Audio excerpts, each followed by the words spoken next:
A poor student married a 71-year-old wealthy woman. 7 days later, he was shocked to realize the truth. A gray sky loomed over the small college town in Texas, its streets slick with rain. Nathan Carter trudged along the sidewalk, his backpack slung over one shoulder, his face etched with worry. At 23, he was juggling his final year of law school, a part-time job, and an avalanche of debts left by his late father. The world seemed to close in tighter every day. His phone buzzed in his pocket, snapping him out of his thoughts. "Nathan Carter speaking," he answered. A composed, authoritative voice responded, "Mr. Carter, this is Vivian Ashford. I'd like to meet with you. It's regarding your financial situation." Nathan frowned. "I'm sorry, who are you?" "How do you know about I know enough?" she interrupted smoothly. "Let's meet at Ashford Bistro, 7 p.m. It's important." The call ended before Nathan could protest. Confused but intrigued, he made his way to the upscale cafe.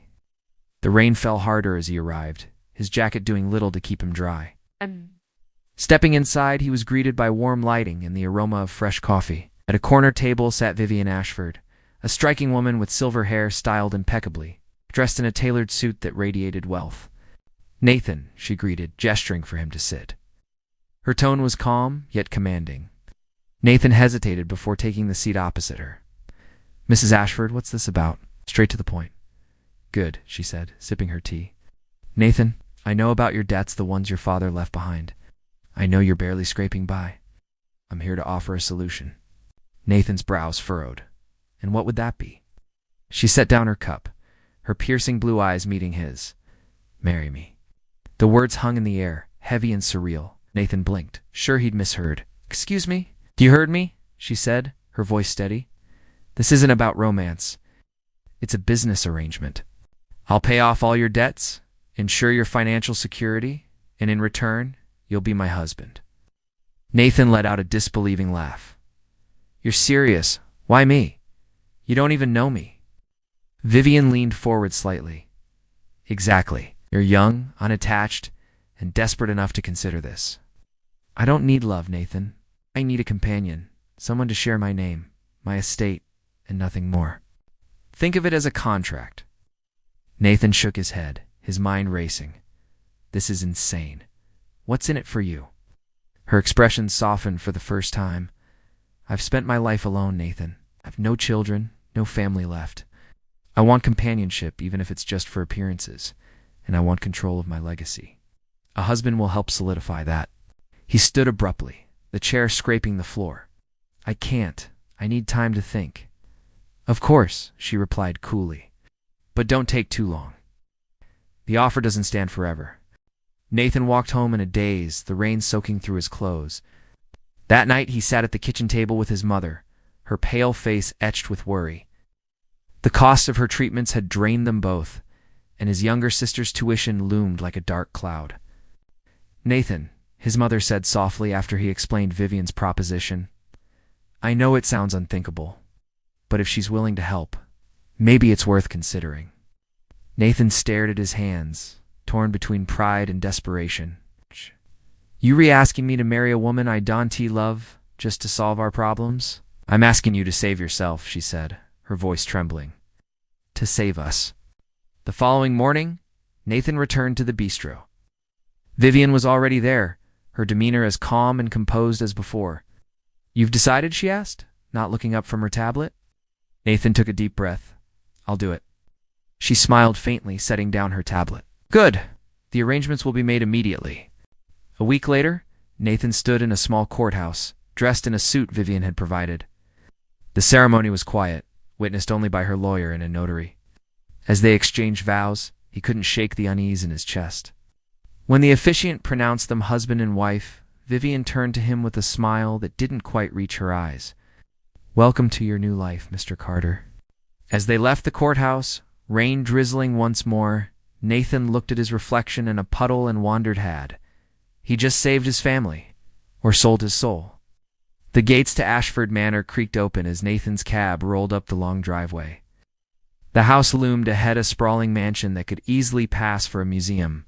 Its towering columns and pristine stone facade exuded old money, but its windows seemed dark and lifeless. Nathan stepped out, suitcase in hand, feeling like a visitor in someone else's dream or perhaps a nightmare. Vivian greeted him in the foyer, her demeanor as polished as ever. "Welcome, Mr. Carter," she said, the formal address sending a shiver down Nathan's spine. "I trust you'll find everything to your satisfaction. Dinner's at 7. He nodded mutely, following a housekeeper who led him to his room. It was opulent, with a king-size bed, antique furnishings, and floor-to-ceiling windows that overlooked manicured gardens. Despite its luxury, the room felt cold, as if untouched by human warmth. That evening, Nathan sat stiffly at the long dining table. Vivian was at the other end, dressed impeccably in a silk blouse and pearls. The food was extravagant, prepared by a chef he hadn't seen yet, served by staff who moved silently. "I trust you're settling in," Vivian said, cutting into her filet mignon with surgical precision. "It's different," Nathan replied cautiously. "This place is huge. Feels like I'll get lost." Vivian smirked. "You'll get used to it. Or you won't. Either way, you're here." Nathan bristled at her bluntness. "You didn't mention much about your late husband before." Vivian's knife paused mid-cut. She dabbed her mouth with a napkin before speaking. "He was a businessman like your father. Their paths crossed once or twice." Her tone darkened. "But, as you might imagine, not all encounters end well." Nathan's pulse quickened. "What do you mean?" She looked at him, her eyes sharp. "Let's just say, unfinished business has a way of lingering." She picked up her glass of wine. "But that's in the past. You'll soon understand why I chose you." Her cryptic words left Nathan uneasy. After dinner, he wandered the halls of the estate. The house was eerily quiet, save for the faint creak of floorboards underfoot. He passed several locked doors, their brass handles gleaming in the dim light. Each one seemed to whisper secrets he wasn't meant to know. As the days passed, Nathan grew more unsettled. The staff avoided eye contact, speaking in hushed tones when they thought he wasn't listening. He overheard snippets of conversations that made his stomach twist. Why him? Does he even know? She never does anything without a reason. He'll figure it out eventually. They always do. One evening, while pacing the library, Nathan noticed Vivian's desk. Papers were strewn across its surface, along with a small, ornate key. It gleamed under the desk lamp, its intricate design catching his eye. His gaze darted around the room. No one was there. Heart pounding, he reached for it. The key was heavier than expected, cool to the touch. Nathan's mind raced. Could this be for one of the locked doors? He glanced toward the hallway, where shadows danced against the walls. His breath quickened as he slipped the key into his pocket. That night, lying in his luxurious but suffocating room, Nathan turned the key over in his hands. A million questions swirled in his mind, but one loomed above all. What is Vivian hiding? Why had she really chosen him? The mansion was shrouded in stillness when Nathan crept down the hall. The key felt like a lead weight in his pocket, its cool surface pressing against his thigh. His pulse quickened as he approached the door he had noticed earlier, its ornate handle gleaming faintly in the moonlight streaming through the windows. Glancing over his shoulder, Nathan turned the key in the lock. The soft click reverberated in the silence, sending a chill down his spine. Slowly, he pushed the door open. The room was a time capsule frozen in another era. Dusty furniture and faded wallpaper surrounded him. Photographs in tarnished silver frames lined a table, their images capturing happier times. Vivian, as a young woman, a man who must have been her late husband, and another couple Nathan didn't recognize. But it was the stack of papers on the desk that caught his attention. Nathan flipped through them, his eyes widening. Legal documents detailed failed business deals between Vivian's husband and Nathan's father. Particular letter written in sharp, slanted handwriting accused Nathan's father of fraud. "You ruined everything. My family was left with nothing because of your lies." His breath hitched when he noticed the last page of marriage license. His name and Vivian stared back at him, stark against the paper. It was dated weeks before the wedding, far earlier than he'd known. On the desk lay an old, leather-bound diary. Nathan hesitated, then opened it. The entries were Vivian Esri, feeling a calculated plan to trap Nathan in a marriage that would fulfill her ultimate goal: to settle old scores. "I will take everything from him, just as his father did to me. He will be my pawn. Nathan froze as the door creaked behind him. Enjoying yourself? Vivian's voice was icy, cutting through the shadows like a blade. Nathan spun around, guilt and fear written large on his face. Vivian, you thought you'd find answers here? She stepped into the room, her silhouette sharp against the dim light from the hall. Curiosity killed the cat, Nathan.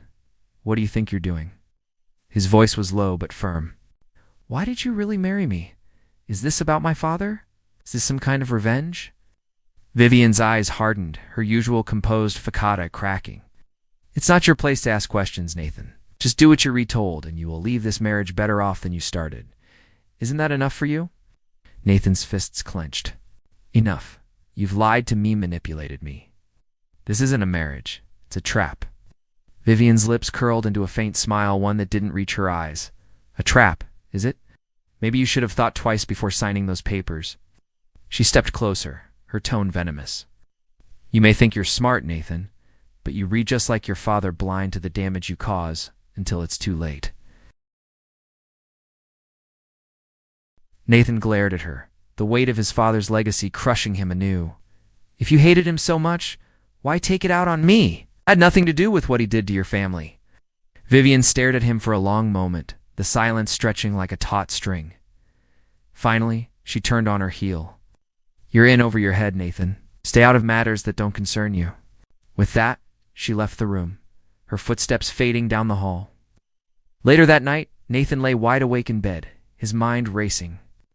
Vivian's words haunted him, but so did the documents in the diary. Why had she gone to such lengths to entangle him in her schemes? Was it really just about revenge? His thoughts were interrupted by the faint sound of Vivian's voice. He slipped out of bed and crept toward her study, pressing his ear against the door. Make sure the transfer is complete, Vivian said, her tone sharp and commanding. Can't let him back out now. Time is running out. Nathan's blood ran cold. Ever was happening. He was in deeper than he had ever imagined. Nathan sat alone in the grand library, his mind a whirlpool of fear and confusion.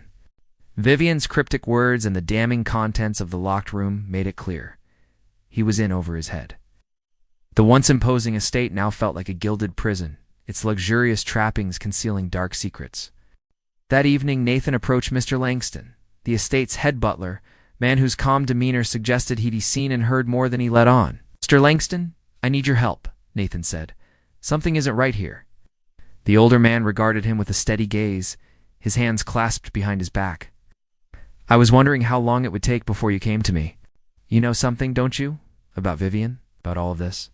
Mr. Langston hesitated before speaking. You're not the first young man to be drawn into Vivian's world. Nathan, she's clever, resourceful, and ruthless. When it comes to her goals, take my advice. Watch your back. Nathan's chest tightened. Why are you still here, if you know what she's capable of? Mr. Langston's expression softened, a flicker of regret passing across his face. Some of us don't have the luxury of walking away. Determined to find a way out, Nathan began devising a plan. He reached out to a trusted friend from law school, Leo Ramirez, under the guise of catching up. Leo, hypothetically, if someone signed a contract under coercion or false pretenses, is there any way to void it? Leo raised an eyebrow. Hypothetically, yes, but it depends on the evidence. Why are you in some kind of trouble? Nathan deflected. It's just a class project I'm working on. Thanks, man. The next few days, Nathan carefully searched Vivian's office whenever she was away, hoping to uncover something that could explain her obsession with his father. Late one night, as he rifled through her desk, he found an envelope addressed to his father. The letter was a scathing condemnation written by Vivian herself. It accused Nathan's father of embezzlement, fraud, and deceit that had led to the financial ruin of her family and, ultimately, the death of her husband. You left us with nothing. My husband's heart couldn't take the stress. He's gone because of you. I will see to it that your family pays for what you've done. Nathan's stomach churned. Vivian's actions weren't just about reclaiming her fortune, they were about revenge, fueled by years of pain and anger. Returning the letter to its hiding place, Nathan resolved to act. He couldn't allow Vivian to use him as a tool for her vendetta. That night, he began mapping out possible escape routes from the estate. But Vivian's sharp instincts caught wind of his unease. The next morning, Nathan waited in the grand sitting room, the evidence tucked securely in his bag. When Vivian finally entered, her icy composure intact, he stood to face her. "Nathan, we need to talk," she said, raising an eyebrow. Her tone was clipped. "Is that so? What could possibly be so urgent?" Nathan's voice was firm as he pulled out the documents. "I know everything about my father, about Gregory, about what you've been doing to rebuild your fortune." For the first time, Vivian's calm exterior faltered. Her eyes flicked to the papers in Nathan's hand. "You've been snooping again, haven't you?" she hissed. "Do you even understand what your father did to my family?" Nathan stepped closer, his voice rising. "I understand that he wronged you, but what about the people you've hurt along the way? What about me? I didn't do anything to deserve this." Vivian's jaw tightened. "My family deserved to lose everything. My husband deserved to die of stress and heartbreak while your father lived comfortably. Don't talk to me about fairness, Nathan." Nathan's hands shook as he held up the evidence. "Revenge won't bring him back, Vivian. And it won't undo what happened. You've spent your life consumed by this hurting innocent people, ruining lives. When does it end?" Vivian's shoulders sagged slightly, and for a fleeting moment, Nathan thought he saw something close to regret in her eyes. She spoke softly. "You remind me of him, you know. Gregory, that same fire, that same stubbornness. I didn't expect to feel anything for you, Nathan, but here we are." Nathan hesitated, caught off guard by her admission. "If you really feel that way, then stop this. Let it go before it's too late." But before Vivian could respond, the sound of car tires crunching on gravel echoed through the estate. Moments later, uniformed police officers entered the room, followed by Leo. "Ms. Vivian Ashford, we have a warrant for your arrest," an officer announced. "You're being charged with multiple counts of fraud and conspiracy." Vivian's face hardened as she looked from the officers to Nathan. "You called them?" Nathan met her gaze, his voice steady. "You left me no choice." As the officers led Vivian away, she turned back to Nathan one last time. "You may think you've won, Nathan, but revenge isn't so easily undone. Be careful it doesn't consume you too." Nathan watched her go, a mixture of relief and sadness washing over him. He had exposed the truth and protected himself, but the weight of Vivian's parting words lingered. She right, would the shadow of their shared past ever truly fade? The gavel's sharp bang echoed through the courtroom, signaling the end of Vivian Ashford's trial. Nathan sat silently in the back row, watching as the once commanding woman he had married faced the consequences of her actions. Despite everything, his testimony had helped reduce her sentence. He'd done it out of sympathy, but out of a deep understanding of the complexities of their shared story. Vivian turned briefly in her seat, her gaze meeting Nathan's for the first time since the arrest. There was no trace of the cold calculation that had defined her before. Instead, she offered a faint, almost apologetic nod. Days later, Nathan was summoned to the estate one final time. The grand house, once intimidating and isolating now, felt empty. Vivian had arranged for him to receive the property's deed. The estate lawyer handed Nathan a letter in Vivian's elegant handwriting. "It was never about the money, Nathan. It was about closure. Gregory deserved justice, but I lost sight of what truly mattered. You've shown me something I thought I'd forgotten, the capacity to move forward. This estate is no longer a monument to my pain. It can be something more. Use it well." Nathan sold the estate, a decision that came easily. Its grandeur had been a gilded cage for both him and Vivian. The proceeds allowed him to pay off his family's debts, finally freeing his mother from the shadow of his father's mistakes. With the remainder of the funds, Nathan established a scholarship fund in Gregory Ashford's name. It was a way to honor the man who had unknowingly become a casualty in the feud between two families. Nathan's return to law school felt like a homecoming. This time he was more determined than ever to use his education for good. He interned at a legal aid center, helping individuals who, like Vivian, had been wronged and left without recourse. One crisp autumn afternoon, a letter arrived for Nathan. The handwriting was instantly recognizable. He sat on a park bench near campus and unfolded the paper. "Nathan, I've had much time to reflect. For years, I believed revenge would heal the wounds Gregory's death left behind. But I see now that revenge is its own prison. Your kindness even, in the face of my mistakes, taught me something I never expected. Forgiveness is not weakness, it is strength. Thank you for being better than the world around you. Thank you for showing me we can break the cycles we inherit. I hope you find the happiness I never could. Nathan stared at the letter for a long time, the words sinking in. He folded it carefully and tucked it into his jacket pocket, feeling an odd sense of peace. A year after Vivian's arrest, Nathan stood before a group of scholarship recipients at a small ceremony. Behind him hung a simple plaque, the Gregory Ashford Scholarship Fund for Second Chances. Nathan spoke with conviction. This fund isn't just about money. It's about creating opportunities for those who might otherwise be forgotten. It's about turning pain into purpose. After the ceremony, he sat alone for a moment, reflecting on the whirlwind of the past year. His path had been irrevocably altered, but for the first time, he felt he was walking in the right direction. Nathan walked away from the ceremony, a soft smile on his face. He glanced up at the clear sky, feeling the weight of the past finally lifting. Vivian's letter remained in his pocket, a quiet reminder of the lessons they had both learned. About redemption, justice, and the transformative power of forgiveness. Thank you for joining us on this unforgettable journey of resilience, redemption, and forgiveness. If this story touched your heart, give it a thumbs up, leave a comment, and share it with someone who believes in second chances. What would you do in Nathan's place? Let us know below. And don't forget to subscribe to Truth Tales for more true-to-life stories that remind us of the power of compassion, accountability, and hope. New episodes drop every week. Till next time, take care and never stop believing in redemption.